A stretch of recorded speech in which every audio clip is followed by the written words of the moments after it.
Good morning, good afternoon, good evening, wherever in the world you are.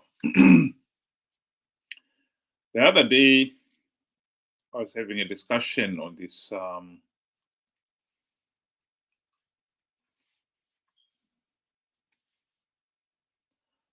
platform about democracy and how the Greeks said there were three different types of people: the idiots, who only look inward and think of themselves here and now. And then there's the tribesmen, who only think of themselves and their immediate grouping. And then there is the citizen, who looks at the bigger picture, who appreciates the rule of law, who promotes the good of society, because he realizes that when the bigger group society benefits and prosper, he will prosper too. And it is the guarantee of his prosperity.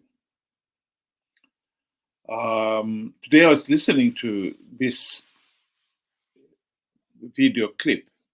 I think it gives a variation on the same theme. Just listen to this. So, is it racist to intentionally do business with your ethnic group? Well, you got to know that in the Asian community, a dollar circulates up to 28 days before it is spent with outsiders. Jewish community, it circulates 19 days. In the white community, 17 days. But in the black community, guess what? Only 6 hours. Did you know that over 90% of black people's income is spent outside of the black community? You don't have to be a rocket scientist to see what that means. So there's just no way you can expect to have any kind of economic stability when you have that kind of cash outflow. So keeping money in a tighter circle makes the circle stronger. While most ethnic groups realize that there is strength in numbers, black people, we don't necessarily see strength in grouping ourselves with other black people because we've been conditioned to think that the white man's ice is colder than ours. That means we think that black businesses are inferior and white businesses are superior. So this mindset is detrimental to black people's wealth building potential and power. I think one can accept that there is a lot of truth in that, but I think essentially we can't accept that, because if that was the only reason that a black person thinks another black person's business is inferior, what about if that business is selling the same thing, same commodity from the same manufacturer as the next door that's being sold by a white person? The commodity itself is definitely not inferior. Maybe the seller, the owner of the shop, may be inferior, but not the commodity. So I think there is more to it. In my view, I think it brings us back to this issue of democracy. Why has democracy failed to work in countries like Zimbabwe? I think it revolves around this issue of what the Greeks called the three types of people. In Zimbabwe, I think we do not have a significant percentage of our population who have got the citizen mentality. We tend to compete among ourselves for domination. And when you are competing at that level, the nearest person to you is your main competitor. You see him as, if I let him, give him a chance, he will dominate me, and vice versa. So you're not going to cooperate in any way. There's mistrust. You're always watching your back. Is he trying to dominate me? And you are always looking for an opening to dominate them. So there is no little chance of cooperating there. But that is the mentality. This primeval dominate or be dominated is so powerful that is stopping us seeing the bigger picture. The benefit of I am not seeking to dominate you, and you should not be seeking to dominate me either. And if there is complete trust that you're not seeking to dominate me and I'm not seeking to dominate you, you're likely to cooperate. Indeed, you even help your neighbor to succeed because you see it as a stepping ladder to your own success.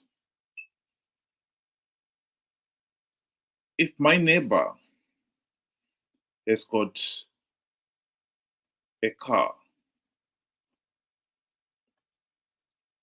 good to him.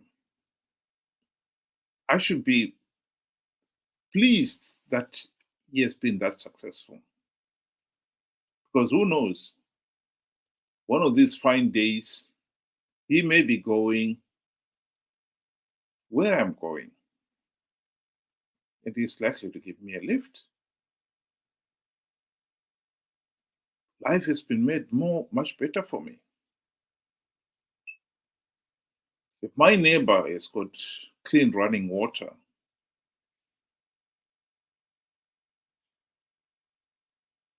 he has invested in that infrastructure. I'm sure I can say to him, listen, I can contribute a bit so that I take a tap to my own house. He will benefit from that as well. He's getting a return on some of that investment. I may not pay the full amount. He can get maybe 90% of the water. All I want is just water for my basic needs.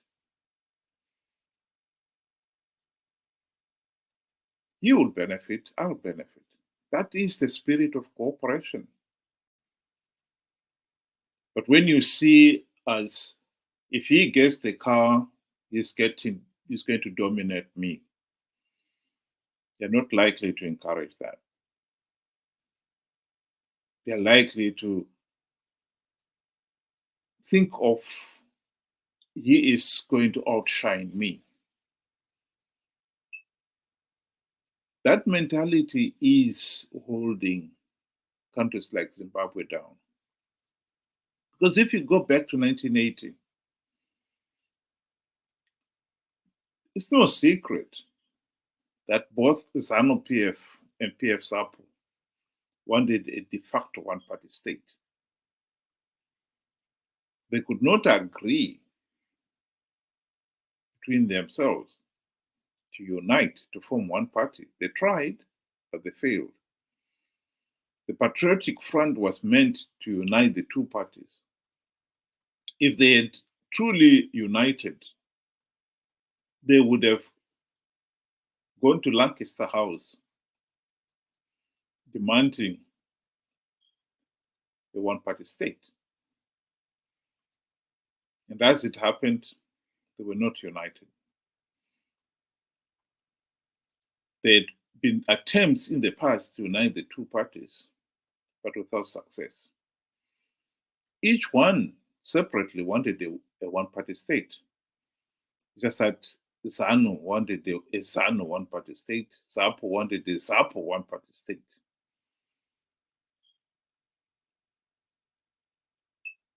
And in a one-party state, of course, that is you seeking to dominate everybody else. And to be quite honest, ZANU-PF did not trust the ZAPO if they got into power, that they will not impose a one-party state. And I think the same can be said about ZAPU. And in the end, when ZANU-PF got into power in 1980, they moved very quickly to establish a de facto one-party state.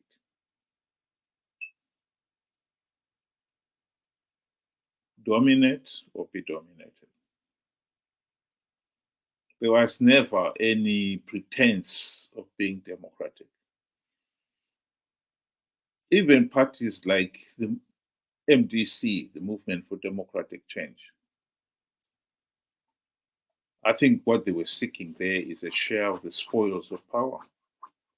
They never believed in democracy.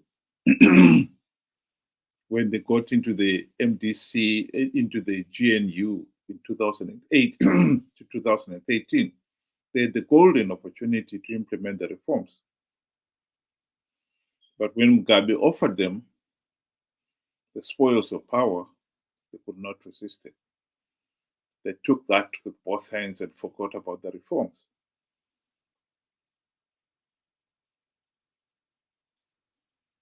The spirit among the MDC leadership was that they had made it into the ruling elite. They were now comfortable. Forget about the ordinary person, about democratic rule, democracy, and so forth. Forget that. That is what is at the heart of this mentality of dominate or be dominated. It takes a really quantum leap to believe in the rule of law, to believe in do unto others as you would want them to do unto you, and to actually appreciate the benefits of the rule of law. Because when you do not have to worry about somebody dominating you, it frees your mind to do other things, productive things. You don't have to worry. Even if ZANU-PF had won the elections in 1980, if there'd been a true spirit of democratic rule, PF ZAPU would have never worried about that, because they would know come next elections, we'll have a good chance of winning. But when you get into power and your mentality is to dominate, you see that as the opportunity for you to dominate. And so what do? You create a political system in which your dominance is never challenged. You undermine all the democratic institutions so that you stay in power. You can continue to dominate. And interestingly enough, those with that mentality, they are like magnets. North and north, try to push them together, they will never meet. The closer I bring them together, the harder they'll be pushing, repelling each other. And so an outsider is easy. The divide and rule is easy when you're dealing with a society in which the participants in that society always seek to dominate. And to be dominated by an outsider somehow is more palatable than to be dominated by one of your own. An outsider, you always think, well, I can someday change and end the domination. But being dominated by one of your own, that could take a long, long time to break. So you're likely to tolerate being dominated by an outsider than one of your own. So the white men have found it very easy to dominate, to rule over Africa, because African societies have always been at loggerheads, fighting each other for domination. Divide and rule was easy. And indeed, the Africans themselves seem to accept that much easier. It's more palatable than being ruled by one of their own. In some cases, of course, in the case of Zimbabwe, the sheer incompetence of ZANU-PF and tyranny of ZANU-PF has surpassed that of the whites. So we are where we are. I honestly think that one of the problems we have faced in Africa, and in Zimbabwe in particular, is the failure to have citizens who see the bigger picture.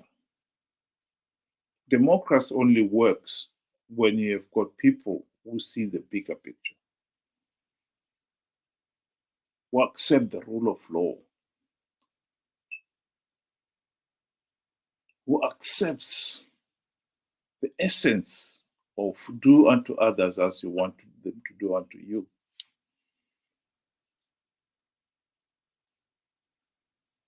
In the picture there is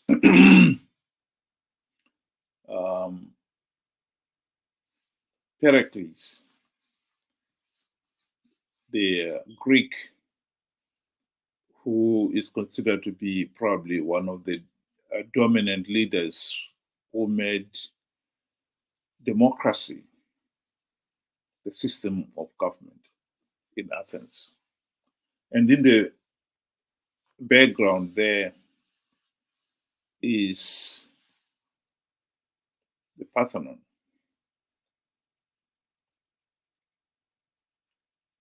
This was now 2,500 years ago. The Greeks, even then, had appreciated the importance of ending this almost primeval Charles Darwin survival of the fittest mentality of dominate or be dominated.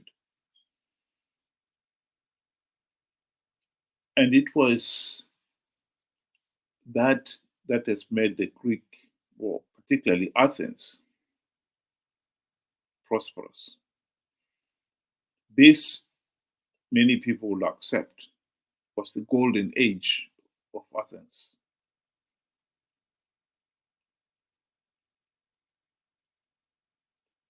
Athens prospered, made some of the finest arts, and defined a lot of what we call today civilization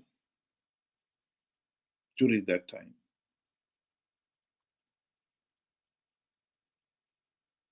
The Parthenon still stands proud to this day, 2,500 years later.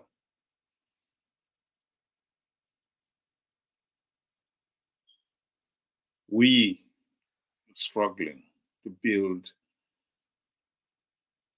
a political system that survives a few decades.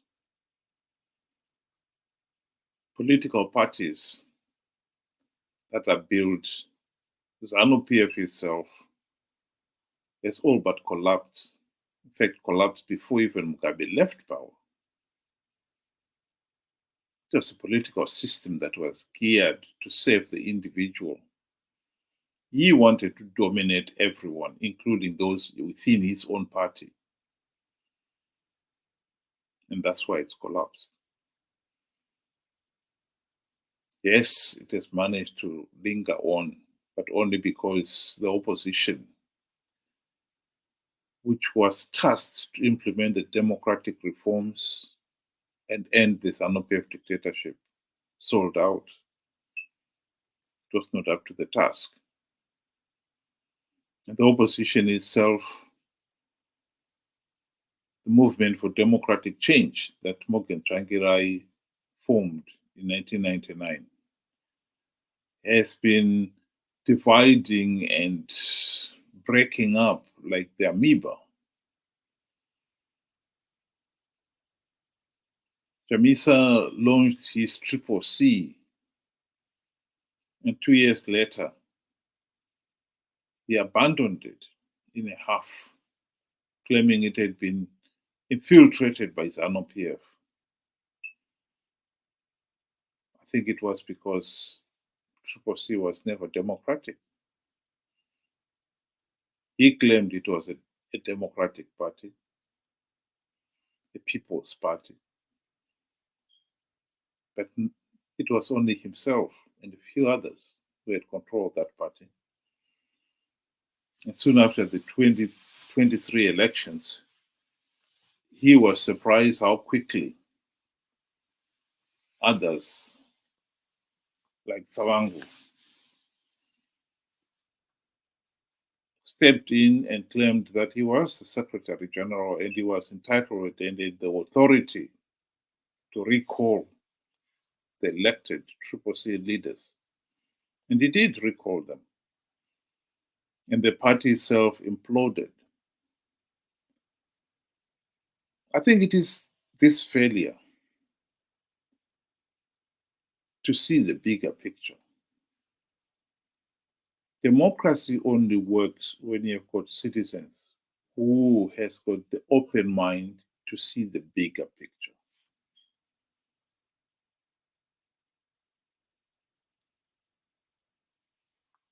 We need, as people, to start working in not to compete, to cooperate, not to dominate, but to cooperate.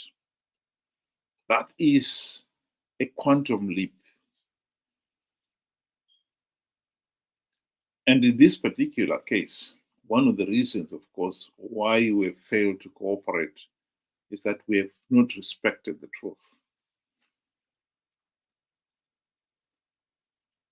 There's been call of we must be united. United around what? If it's going to be united around Mnangagwa rigging the elections, how can we be united around something that is wrong?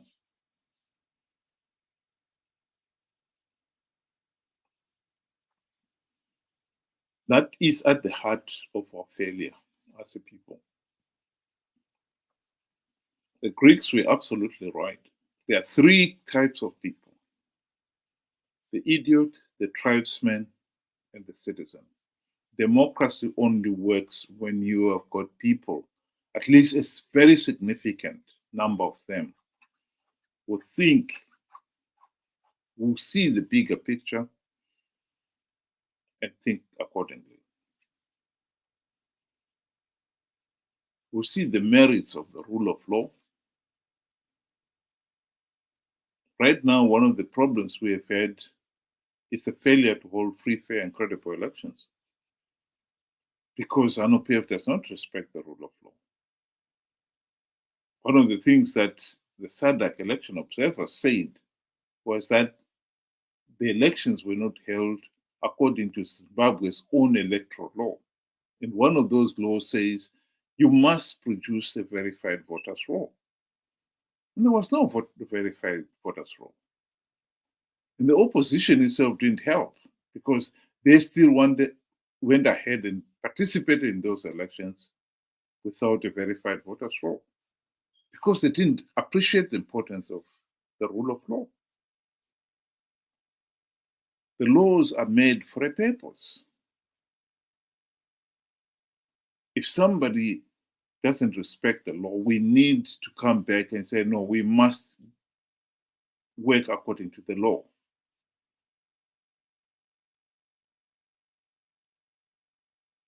Chamisa and company believe they could win the elections, even if ZANU-PF is trying to rig them. They believe they had ways of plugging the vote rigging attempts by ZANU-PF. Of course, that was really mostly lying. He didn't even have an idea of how to plug those loopholes. He just wanted to participate, give ZANU-PF legitimacy, and get a reward of the few seats that ZANU-PF was giving away. Like I said, it didn't work because Tawango had other ideas as well. And so he started recalling those who had been elected and appointing his own friends.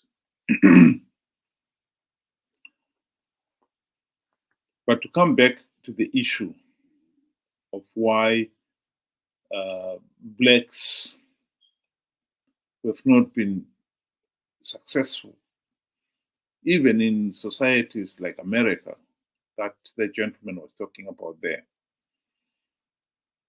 it's because we compete among ourselves even more fiercely than we compete with outsiders. If you can make your small community work, you're not making the bigger community work.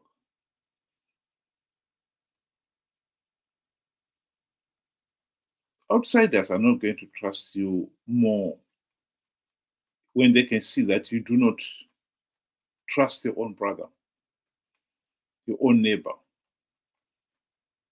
and your own neighbor does not trust you either.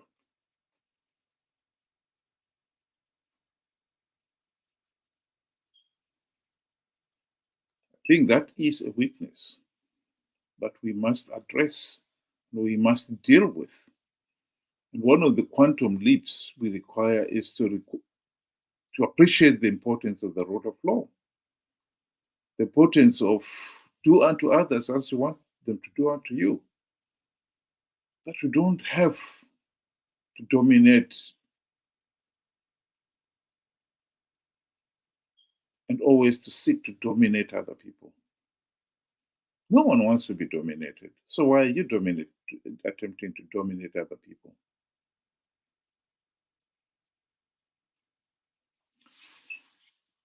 Thank you very much for those who have been able to join at such short notice. And have a good night.